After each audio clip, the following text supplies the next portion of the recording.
I work at a family-run funeral home, but something seems off about the family. I started working at a family-run funeral home. It was every bit a family-run business, so I was surprised when they offered me the job. Mr. Edison acquired the business after his father passed it down to him when he passed away. Mr. Edison and his wife Deborah had two sons, Patrick and Fergal, and one daughter, Allison, who all played a part in the daily runnings of the business. Mr. Edison and his wife prepared the bodies. Mr. Edison was the embalmer, while Deborah did the makeup and dressed them. Patrick and Fergal drove and looked after the funeral cars, while Allison looked after the rest. At first, I wasn't sure where I would fit in. Every member of the family had some role in making sure everything ran smoothly. On my first day, Mr. Edison asked me to accompany him down to the embalming room. When I first entered the room, I was struck by a strong pickle-like odor. Mr. Edison was preparing a body for embalming and was mixing a concoction of chemicals. That smell you're getting in formaldehyde. It took me a few years, but I have gotten the mixer just right. Right for what? I asked. For preserving the bodies. You see, the mixer has to be just right. Too much formaldehyde and the body will stink of pickles. Too much methanol and the body starts to shrivel up long before it goes into the ground. Too much glutaraldehyde and the body turns to mush. I could feel my stomach churn as he drained the body of its natural fluids and replaced them with embalming fluid. Do you know how long a body stays preserved for? He asked. The whole process was nauseating and I wasn't sure I wanted to know.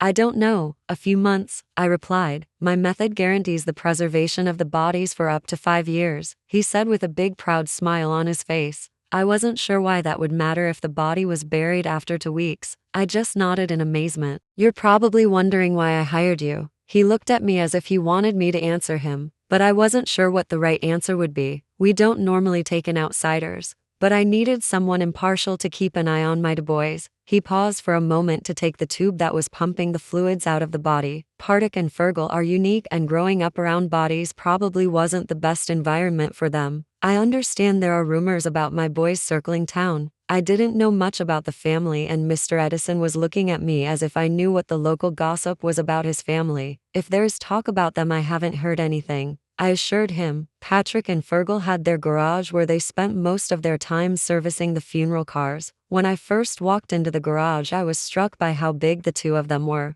They towered over me, at well over 6 feet tall. Fergal had a prominent lazy eye that made him look intimidating. You must be the new guy. Let's hope you last longer than the last guy, laughed Patrick. Last guy, I thought to myself. I was surprised because I thought I was the first outsider to get a job at the funeral home. What happened to the last guy? I asked. Fergal stopped what he was doing and walked over to me and threw his arm over my shoulder. What's the one vehicle that never gets stopped by police? Asked Fergal. I wasn't sure what to say, so I just shrugged my shoulders. Funeral cars. I could kill you right now and drive around all day with your body in the back and I would never be stopped, Fergal said in an ominous tone that sent a cold chill down my spine. I let out a nervous laugh because I wasn't sure how to respond to what felt like an obvious threat. Leave the new guy alone, Fergal, said a warm, soothing voice that seemed to come out of nowhere. I turned to see where the voice was coming from. The woman standing in the doorway of the garage was surprisingly pretty and seemed normal in comparison to the rest of her family.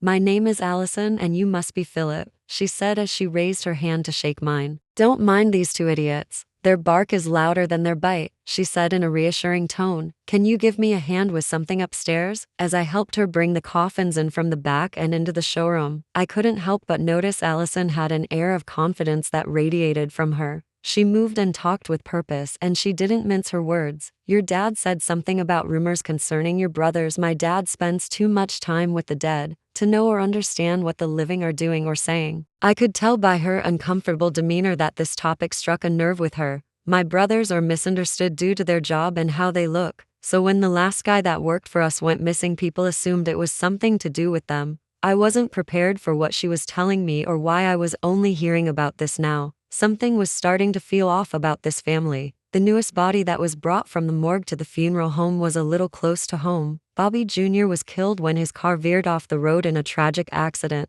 We weren't the best of friends, but we shared many classes when we were in school together. I had heard from my mother that the car he was in went up in flames when it hit a tree, and his mother was distraught that she couldn't have an open coffin. I knew working in a funeral home I was going to see dead bodies, and I was okay with that, but when I was asked to retrieve something from the freezer, I wasn't expecting to find someone I knew laid out with all his injuries on display. It was a shocking and terrifying sight, but what was more shocking was what I found Patrick doing in there. He had the cloth covering his body pulled right back and was taking Polaroid pictures of the corpse. When he realized I was behind him, he didn't seem fazed and continued to take pictures. What the hell, dude? That's disrespectful and insane. Why are you taking pictures? I firmly asked. Look at him. He's crispy. What a horrible way to go, he said with a strange smile on his face. This is messed up. You need to get out of here before I tell your father. He looked at me with contempt as he shook the fresh Polaroid picture. This one is going on the wall, he said before walking out of the freezer and locking it behind him, trapping me inside. I started banging on the door.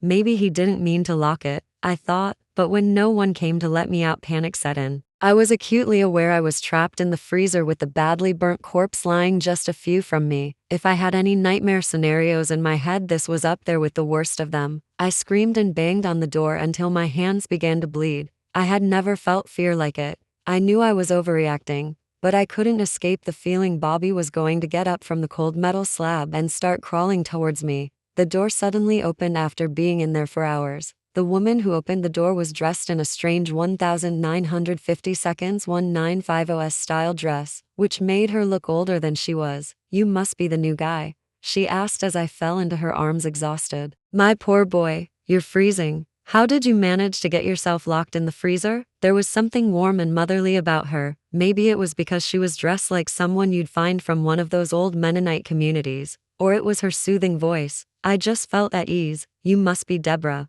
You can call me Debbie, young man, she said as she flashed me a warm, gentle smile. I tried putting what happened behind me and put it down to a silly accident. Today was Bobby's funeral and his family was about to arrive at the funeral home. Allison asked me to roll his coffin into the chapel and have it opened for when the family got here. I was surprised at her request because I was sure it was a closed coffin. When I brought the coffin into the chapel and opened the lid, I was astonished to find Bobby's face looking perfect. It looked so well you might have thought he was just sleeping. I had spent hours locked in a cold fridge with him, so I knew how badly burnt he was. What I was now looking at was nothing short of a miracle. Something didn't feel right about what I was seeing. But when I saw how happy Bobby's mother was when she got to kiss her son and say her final goodbyes, I put it to the back of my mind. After the funeral, Allison was nowhere to be seen, so I decided to go ask Mr. Edison about Bobby's miraculous appearance. There was an eerie silence as I made my way down the hall to the embalming room. As I neared the room, I was once again assaulted by the smell of pickles. I knocked on the door but got no answer. Maybe he's out, I thought as I tried the handle. I poked my head in the door and slowly looked around the empty room. I was just about to turn back when something caught my eye. An awful feeling of dread washed over me as soon as I saw Allison lying motionless on a cold metal slab. She was pale as a ghost and she didn't look like she was alive. My hands trembled as I checked for a pulse. Panic set in as Allison was clearly dead. When I heard footsteps coming down the corridor, I frantically searched around the room for somewhere to hide. The only place big enough was another freezer. I was still traumatized from my last experience in a freezer, but I bit the bullet and hid in it. There was a glass panel on the door of the freezer that allowed me to see Mr. Edison and his wife, Deborah, enter the room.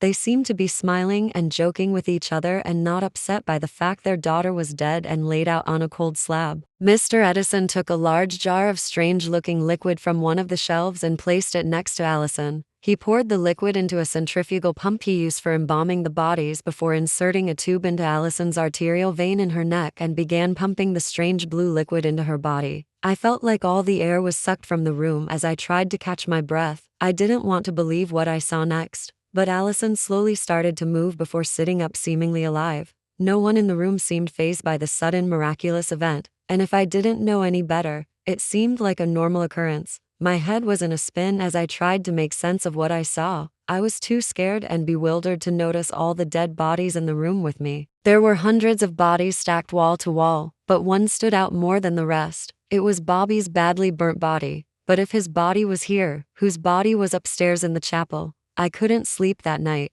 The events I witnessed haunted me. swirling in my mind like a fever dream. The Edison family was hiding something, a dark, twisted secret that went far beyond the macabre nature of their profession. The next morning, I returned to the funeral home, determined to find answers. As I walked through the front door, everything felt different. Allison greeted me in the hallway, her smile as warm as ever. It was impossible to tell that she had been dead the night before, laid out cold on that metal slab. "Good morning, Philip," she said, her voice bright and warm. "I hope you're settling in well." My mouth went dry, but I forced myself to respond, "Yeah, everything's fine." As we talked, I couldn't shake the feeling that her eyes were different. They had a glassy sheen, like a doll's eyes, lifeless and artificial. Every word she spoke seemed rehearsed, as if she was merely playing a role. "I was thinking," she continued, "you should join us for dinner tonight. It would be good to have everyone together." I nodded, unable to refuse. "Sure, I'd like that." The day dragged on with excruciating slowness. Every corner I turned, every door I opened, I half expected to stumble upon another horrifying secret. Patrick and Fergal were their usual unsettling selves, but there was something else, an undercurrent of anticipation, as if they were waiting for something. As evening fell, I found myself seated at the long dining table in a dimly lit dining room. The table was set with fine china and polished silverware, and a feast was laid out before us. Mr. Edison sat at the head of the table, with Deborah on his right and Allison on his left. Patrick and Fergal were across from me, their eyes glinting in the candlelight. The meal was surreal. Everyone was too cheerful, too perfect, their movements synchronized as if they were performing a well-practiced play. The conversation flowed easily, but I could feel the tension beneath the surface. "The dinner looks amazing, Deborah," I said. I looked around the table as everyone started to eat theirs, too scared to touch mine. "Do you mind if I use the bathroom?" I hesitantly asked. Mr. Edison shot me a cold look as if I had committed a mortal sin. "Course you can, my dear. It's upstairs to the right," said Deborah. As I made my way up the stairs, I noticed the family pictures that lined the wall. Most were in black and white, as if taken in some bygone era. It was pictures and portraits of the family that seemed to span different generations of time. I made my way down a long corridor. As I looked for the bathroom, I came across a steel door that seemed out of place to the rest. On the other side of the door, there was a spiral staircase that seemed to descend endlessly into a dark abyss. The pungent smell of pickles grew stronger as I neared the end of the stairs. My gut was telling me to turn back, but my curiosity pushed me further into the darkness. My heart was beating with nervous apprehension until I made it to the end. I came to a large dark room hidden behind another steel door. When I flicked on the light, I gasped loudly at the sight of faceless bodies held in glass cabinets. The expressionless bodies were like soulless blank canvases waiting to be brought to life. It was then I realized the reason behind Bobby's miraculous transformation from a burnt corpse to a pristine copy of what he once looked like. "They're magnificent, aren't they?" said a voice from behind me. I turned to see Mr. Edison standing behind me. I could feel my legs start to tremble as his soulless black eyes burrowed into mine. "I need to know what's happening here. I saw Allison last night in the embalming room. She was dead, but you brought her back. And Bobby, the body upstairs, it wasn't him, was it?" Mr. Edison sighed deeply as if the weight of his secrets was finally bearing down on him. "I see you've seen more than we intended. What are you doing to these bodies?" I demanded. "And what happened to the last employee? Why did he disappear?" "Philip, the Edison family has a unique responsibility. The method we use to preserve bodies is something passed down through generations. We don't just prepare bodies for burial, we preserve them in ways no one else can." "What exactly is this method?" I asked, my voice trembling. He hesitated before answering. "It's a process I developed many years ago, based on an ancient technique invented by the Egyptians, but enhanced with modern chemistry. The fluid we use, it doesn't just preserve, it rejuvenates, repairs, and under certain circumstances, reanimates." "Reanimates?" I echoed, feeling a cold dread creeping up my spine. "Yes," he confirmed, his voice dropping to a whisper. "It can temporarily restore life, or a semblance of it, to the dead, but it's not true life, Philip. It's more like borrowing time from death. The bodies remain animated, but not for long. Each time we are brought back, we lose a part of our soul." I recoiled, horrified. "Why would you do this? What's the point?" "To give families closure," he replied, his voice steady. "We allow them to say goodbye in a way that provides comfort. They see their loved ones as they remember them, not as death left them. But that comes at a cost. The method is powerful, but it's dangerous. Sometimes, things don't go as planned, like with the last employee?" I asked. Mr. Edison's face hardened. He grew too curious. "Just like you. He couldn't accept what we were doing here. We tried to reason with him, but he threatened to expose us. He left us no choice." I felt a wave of panic. "What did you do to him?" "He became part of the process,"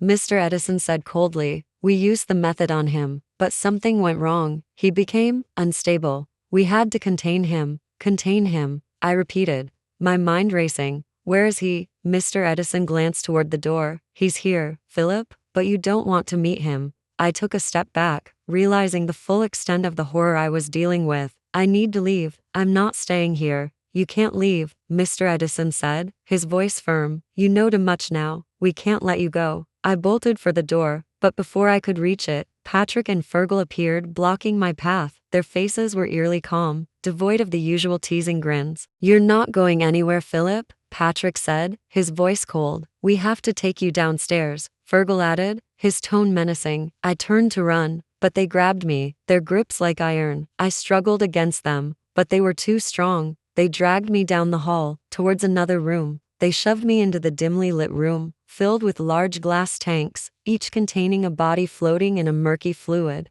The air was thick with the stench of chemicals, and the low hum of machinery filled the space. "This is where we perfect the process," Patrick said, his voice echoing in the chamber. "You'll get a chance to find out what happened to the last guy that worked here," Fergal added, his tone devoid of emotion. As they opened the lid of the tank, a grossly deformed creature that was neither dead nor alive emerged from the murky water. "Let us introduce you to our employee of the month," Patrick said as he let out a devious laugh. They pushed me toward the tank, but before they could force me inside, I lashed out, kicking Fergal in the knee. He stumbled, loosening his grip on me, and I took the opportunity to break free. I bolted for the door, my heart pounding in my chest. "Get him," Mr. Edison's voice roared from behind me. I sprinted up the stairs, hearing the heavy footsteps of Patrick and Fergal close behind. As I reached the top, I slammed the door shut behind me and locked it, knowing it wouldn't hold them for long. I ran through the funeral home, desperate to find a way out. As I rounded a corner, I nearly collided with Deborah, who stood in the hallway, her face pale and eyes wide with fear. "Deborah, please help me," I begged. "They're going to kill me." She hesitated, glancing down the hall toward the approaching footsteps of her sons. Then, without a word, she grabbed my arm and pulled me into a side room, quickly closing the door behind us. "You have to get out of here," she whispered urgently. "There's a back exit through the embalming room."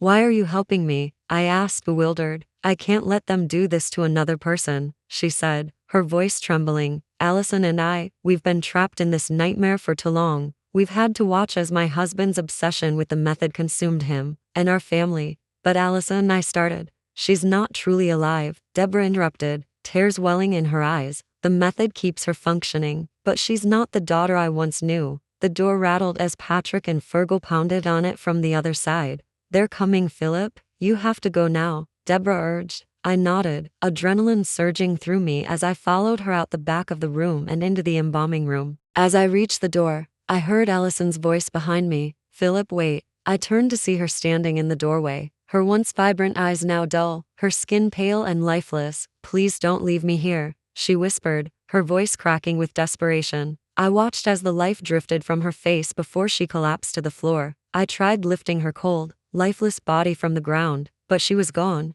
I remember first seeing her laid out on the cold metal slab, and then I thought about what Deborah said to me and knew there was nothing I could do for her. "I'm sorry, Allison," I said, choking back the guilt. With that, I pushed open the door and fled into the night. The sound of shouting and banging faded behind me as I ran as fast as I could, not daring to look back. My heart pounded and my breath came in ragged gasps. But I didn't stop until I was far from the funeral home, the Edison family, and their horrifying secrets. When I finally reached the safety of my home, I collapsed onto the floor, shaking with relief and fear. I had escaped, but I knew the nightmare would haunt me for the rest of my life. The Edison family was still out there, and so were their twisted methods. As I lay there, gasping for breath, I realized one thing. I had to tell someone, anyone, what I had seen. I had to expose the Edison family before they could claim another victim. But deep down, I knew it wouldn't be easy. The Edison family had kept their secrets for generations, and they wouldn't let them go without a fight. But I was determined. No one else would disappear into that darkness. Not if I could help it.